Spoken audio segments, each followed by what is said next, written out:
Halo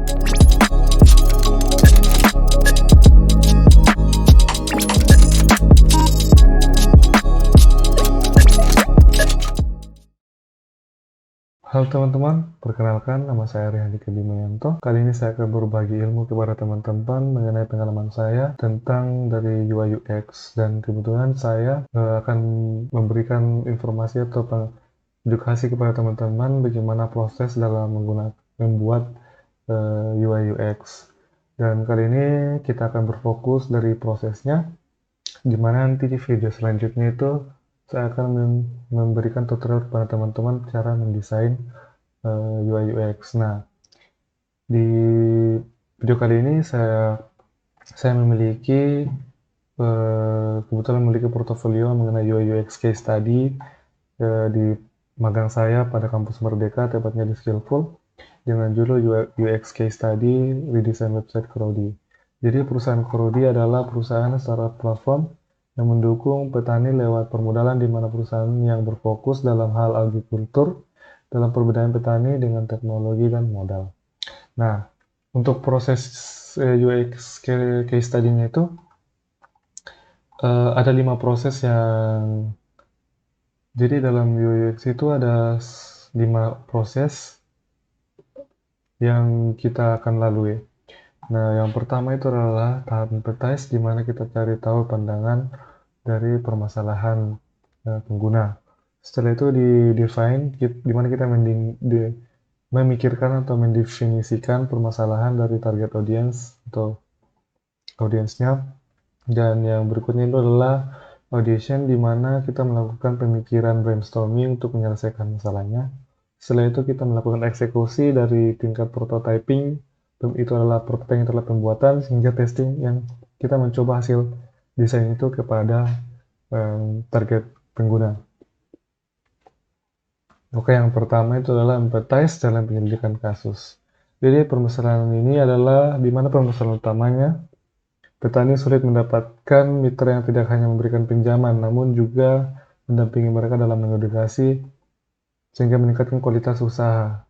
Jadi fokus permasalahannya adalah di mana kita mempertemukan petani dengan mitra serta memberikan edukasi kepada mereka. Nah, setelah kita mengetahui permasalahan itu, kita akan melakukan tahap define. Di mana tahap define itu kita akan mendefinisikan secara detail mengenai permasalahan mereka. Ada 2 bentuk, yaitu yang pertama adalah pain points hingga menjadi how make we. Untuk yang pertama pain points itu adalah sebagai contoh di mana website mereka belum terdapat permudahan penerimaan jasa atau memberi dalam hal peer to peer.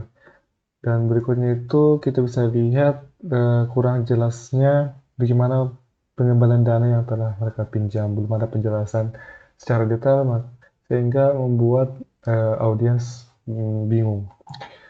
Dan berikutnya itu ketika kita sudah menuliskan semua permasalahan secara detail, kita akan membuat how make we yang menjadi salah satu kalimat yang menjadi pedoman atau kunci utama kita dalam menjelaskan atau dalam menyelesaikan permasalahannya. Terdapat 7, di antara ke-7 ini kita akan memilih 1. Yang kita pilih itu adalah mempermudah kegiatan peminjaman dengan sistem yang menarik dan sederhana yang mampu menjangkau petani tradisional modern yang dengan aman. Setelah itu kita mendapatkan kalimat pertama, kita akan melakukan ideate, di mana ideate ini kita sudah mulai memikirkan tentang fitur-fitur yang menyelesaikan masalah dari hasil how make we dan pain points yang kita lakukan. Oke, kita akan melihat diagram. Saya akan menjelaskan beberapa saja, atau cuma beberapa saja.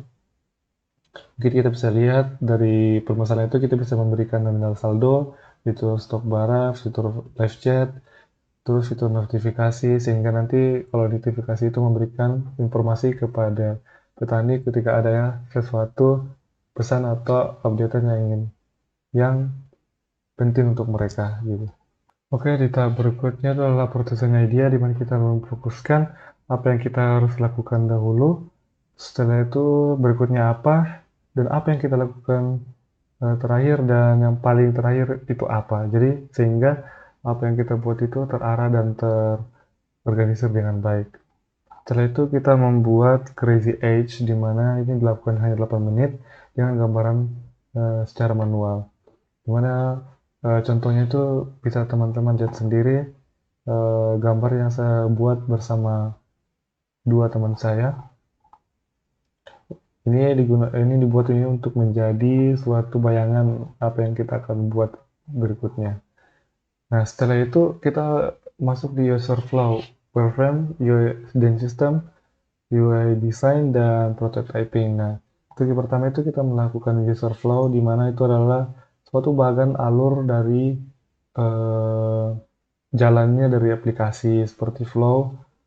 eh, Flow pertama itu ajakan kerjasama, terus flow berikutnya itu login, register, dan seterusnya. Jadi dari hasil itu kita menghasilkan 9 jalur flow. Jadi contohnya itu bisa dilihat seperti ini, ajukan pembayaran, daftar menjadi partner, login, dan sebagainya.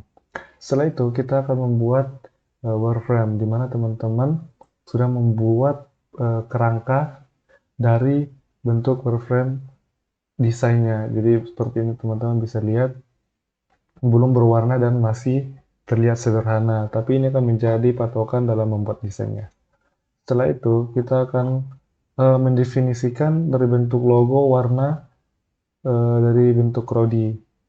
Jadi ini adalah palet warnanya dan ini tulisannya. Ini dilakukan demi untuk menghasilkan konsistensi dalam membuat UI design. Jadi tanpa itu kita akan berantakan membuat desainnya. Dan setelah itu teman-teman bisa melihat eh, desain original dari Prodi seperti ini teman-teman,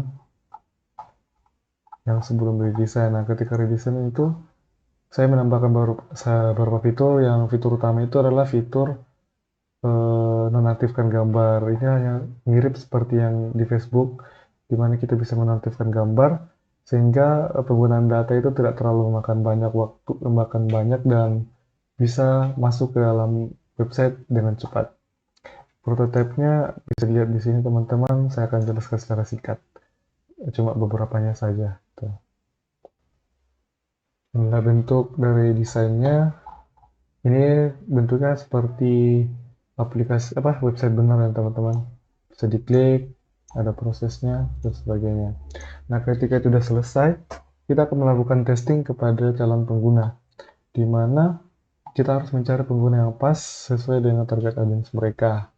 Nah, ini adalah salah satu contoh di mana setelah saya memberikan kesempatan kepada mereka untuk mencoba aplikasi ini, mereka akan memberikan pendapat atau letak kesusahan mereka menggunakan UI yang kita buat. Setelah itu, ketika sudah ada feedback, kita akan melakukan revisian seperti ini, di mana kita akan menambah, di mana target audience mengungkapkan bahwa mereka ingin menambahkan di sini karena lebih ingin memberikan tingkat perhatian, karena tidak banyak yang bisa langsung memahami dari ajukan pembiayaan ini. Seharusnya ada penjelasan terlebih dahulu, jadi kita menambahkannya. Dan kita bisa juga lihat perbaikan berikutnya itu di mana eh, yang sebelumnya eh, audiens mengatakan bahwa UI bentuk itu terlalu luas dan membuat kebingungan. Mereka menyarankan untuk lebih dipadatkan lagi dan eh, di dan dikumpulkan sehingga dan dikumpulkan menjadi satu titik di mana eh, dikelompokkan sehingga pengguna nantinya tidak bingung untuk mencari fitur-fitur yang mereka cari gitu. Ini adalah contoh-contohnya juga perubahan-perubahan yang sudah dilakukan. Nah, itu adalah proses dari kelima untuk membuat proses desain. Jadi ketika nanti selesai semua, kita akan membuat kesimpulan dan dari kesimpulan itu menjadi perbaikan untuk kita dan menjadi proyek kepada teman-teman untuk melakukan peningkatan lagi ketika terjadi redesign atau updatean atau membuat desain lain gitu. Jadi itu saja dari penjelasan saya mengenai UI UX case study, di mana di video berikutnya saya akan memberikan pelajaran kepada teman-teman atau tutorial mengenai membuat desain UI UX secara singkat. Itu saja, semoga apa yang saya jelaskan bisa menjadi ilmu bagi teman-teman. Saya ucapkan terima kasih dan selamat bertemu di video berikutnya.